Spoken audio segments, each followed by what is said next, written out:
Hey guys, Joshua Kadamu here, and this is the second set of the Core Collection versus the Core Elite versus the Curse. This is the second set that has the female Core figure. So, let's get started with the review. So, Kenji Shinto is his name. He's the Core team leader. His skills include Master Martial Artist, Modern Combat Tactics.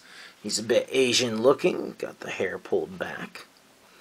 You know, overall, the Cores, they're okay.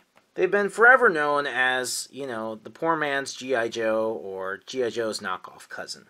Even back in the day when G.I. Joe used to use rubber bands inside their body types, the Core was the same way, same design essentially. And they had some really cool stuff back in the day, but onto the modern era, they've tried to do just like G.I. Joe and having more of a softer plastic for the arms and things like that. The girl right here is kind of the height of the Core and Leonard's designing, but we'll get to her last. First off, we'll just start on our commander here, Rain. Don't really have, this guy's name is Dozer. His skills are land, air, weapons, and bazooka obsessed. Our second girl here, unfortunately her name did not come on my packaging, so I don't really know who she is, but she's a cutie, and she actually has a head sculpt that looks a lot like my sister Michaela. We're going to call her Michaela. Yeah, I get to beat up on my kid sister all the time. Ha ha. So the articulation can move forwards and back, knee joint. There's a place for a knife here in his boots. That's cool.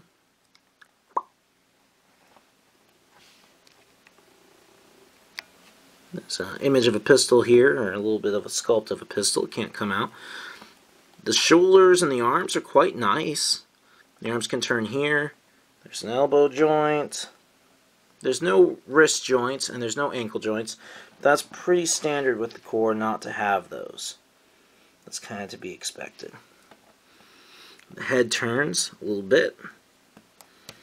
And he does turn at the waist. Overall, a decent figure. Guns can be stored in this hole in the back. And the weapons are, kind of unique, but they're not, incredibly detailed. The motorcycle's pretty cool. This is kind of stuff you would covet for your G.I. Joes, but it would cost you a ton of money. And, so it's pretty nice. The only downside is there's nothing to make it stand. So you might be able to get a guy on it, but they're not going to fit very well. This guy doesn't fit very well. His legs don't have any real articulation there, so he just isn't really compatible with the bike. This guy is overall a disappointment. I mean, it's fine for 5-year-olds. I think 5-year-olds are the market for the Core. I really do. Whereas G.I. Joe has really gone on to an adult collector and kids that really like articulation. But his hand's not really good for holding knives. He needs a gun in that hand. He's got a one-handed bazooka. He can't hold it with the other hand because there's no articulation there. He can move up and down. Up and down. Fortunately, his head turns. I was kind of surprised to see that. Waist has no turning. Legs have no movement. He's completely unable to ride this here motorcycle. Leaving us with Michaela. My sister's going to watch this. She's going to have a really good laugh. So, great articulation arms. You'd be surprised just how much this figure looks like a female modern-day G.I. Joe. And for comparison, I have one of my custom-painted G.I. Joes from my stop-motion animation series, Gundam Father of Peace, here on YouTube. You can see this is a bit taller, but overall, the joints are matching up. There's a weight joint here in the upper torso, same joint. Arms have the same kinds of joints. The only thing it's missing is the wrist joint and the ankle joint and the double jointed knee. Everything else is the same, and even the ball jointed head, which is really, really cool. And the ball jointed head is really cool because one thing I love about the modern day G.I. Joes is, especially for custom painting them with uniforms for my series, I can just swap heads. Anyways, I equipped her with this gun. There's a place to stick a gun there. Gave her this crossbow thing here. Articulation in the hips is incredibly good. Knee joint's pretty good. The joints feel just a little bit loose compared to Hasbro's G.I. Joes, but she's good. The arms are good. These inhibit the arm movement a little bit on the upwards part. And there is that joint here. But there seems to be some kind of rubber band thing that sends her back to the center.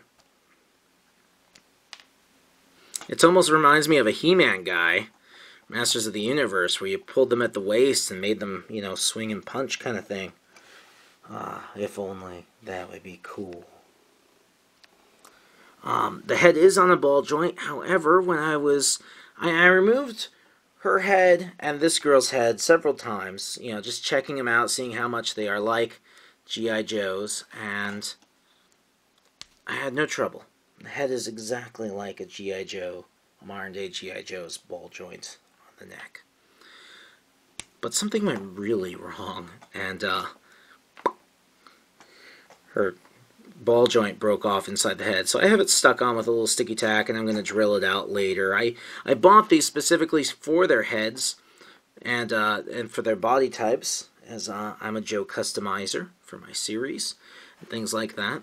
She's the only one that has a fat chance of, or a decent chance of riding this motorcycle. But her hands don't really fit on these tiny handlebars very well at all. And so, even then, we've kind of failed. This needed fatter handlebars, just so the figures actually could hang on. There maybe a peg somewhere to fit around the figure. I don't know.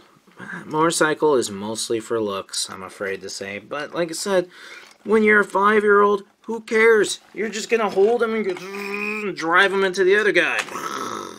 By the way, I think that she's a bad guy. She's got the classic bad guy skull and things like that. She's ready for some hand-to-hand combat. Overall, the head sculpt is just very, very nice.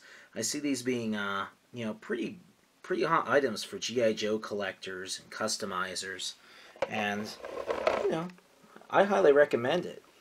For the $6.75 I spent on the entire set, she was the part that made it all worth it. And just to give you an idea of how these figures' heads would work, and how they're similar, you can see here, quite similar. Now this is kind of a tall neck for this female G.I. Joe, so don't base all of your thinking on that. The head is a bit big, so I think we would need a bigger body type. I think it looks a bit big, but you get the idea. Will these work well with female G.I. Joes? I don't know. I'll have to try some different body types to see if it works out. Either way, these are really cool figures. As in, the female core figures are very cool. This guy, and the motorcycle, well, I'm going to be selling those off in my eBay store because I don't want to keep them. I'm just going to be keeping her and her. Where's my head? Oh. Well, I hope you've enjoyed the toy review. Hope it's been informative. If you like cool toys, make sure to like, favorite, and subscribe as I post a new video nearly every single day. And please check out our eBay store, Gundams R Us, your favorite arms dealer. There's a link down below in the more info area. We get new stuff all the time. Even core figures that, well, you know. Hope you enjoyed the review. Catch you later.